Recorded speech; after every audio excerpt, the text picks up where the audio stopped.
السلام علیکم ورحمۃ اللہ وبرکاتہ۔ کیسے ہو پیارے بچوں؟ آج کا سبق ہے ہمارا عقیدہ اور ایمان۔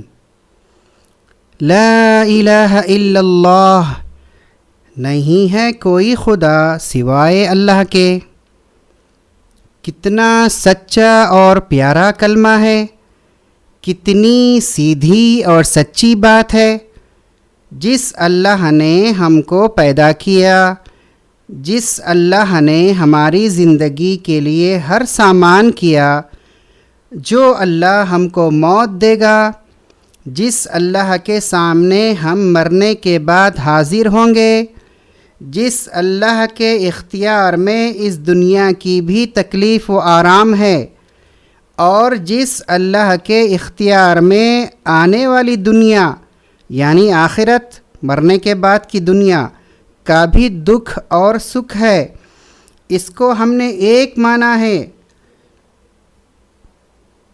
اسی کے حکم اور رضا کے مطابق ہم نے اپنی زندگی بسر کرنے کا وعدہ کیا ہے۔ یہی ہمارا عقیدہ ہے، یہی ہمارا ایمان ہے۔ اس سیدھے، صاف اور سچے عقیدے کو سمجھانے، بتلانے اور دنیا میں پھیلانے کے لیے اللہ تعالیٰ نے دنیا میں ہزاروں نبی بھیجے۔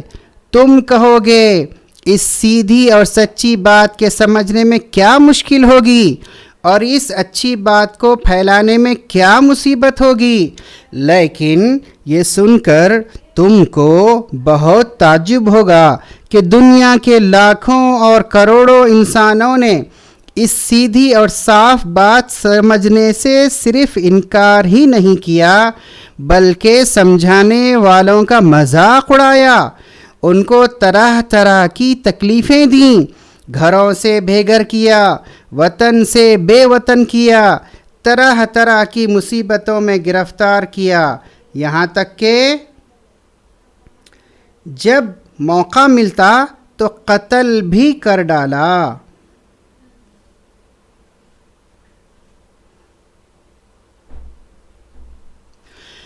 اللہ کے ان بے وقوف ناسمجھ بندوں پر تم کو ہنسی بھی آئی ہوگی اور ان کی بے وقوفی پر تم افسوس بھی کرتے ہوگے۔ خود اللہ تعالیٰ نے بھی ان کی حالت پر افسوس کا اظہار کیا۔ اللہ تعالیٰ نے سورہ یاسین میں فرمایا، یا حسرتن علی العباد ما یأتیہم من رسول الا کانوا بہ یستہزئون۔ کیا افسوس ہے بندوں پر کہ کوئی رسول نہیں آیا جس سے مذاق نہیں کرتے۔ مطلب جب کبھی اللہ نے رسولوں کو بھیجا لوگوں کے پاس تو لوگوں نے ان کا مذاق اڑایا۔ یہ ہمیشہ اپنے غرور کے نشے میں چور رہے، اور جب کبھی ان سے لا الہ الا اللہ پر ایمان لانے کے لیے کہا گیا تو انہوں نے لاپرواہی اور تکبر کے ساتھ انکار کیا۔ سورہ صافات میں اللہ تعالیٰ نے فرمایا، انہم کانوا اذا قیل لہم لا الہ الا اللہ یستکبرون۔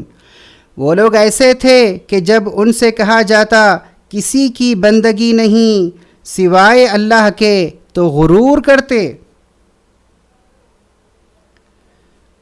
اب آپ سے ہم سوالات کریں گے، آپ جواب دیجئے کمنٹ باکس میں۔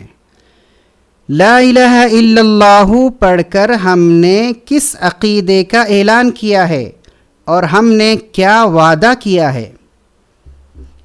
اللہ تعالیٰ نے دنیا میں ہزاروں نبی کیوں بھیجے؟ لاکھوں اور کروڑوں انسانوں نے اس سچے کلمے لا الہ الا اللہ کی تعلیم دینے والوں کے ساتھ کیا برتاؤ کیا؟ کیا خاص بات تھی جس کی وجہ سے بے وقوف لوگوں نے لا الہ الا اللہ کے کلمے پر ایمان لانے سے انکار کیا؟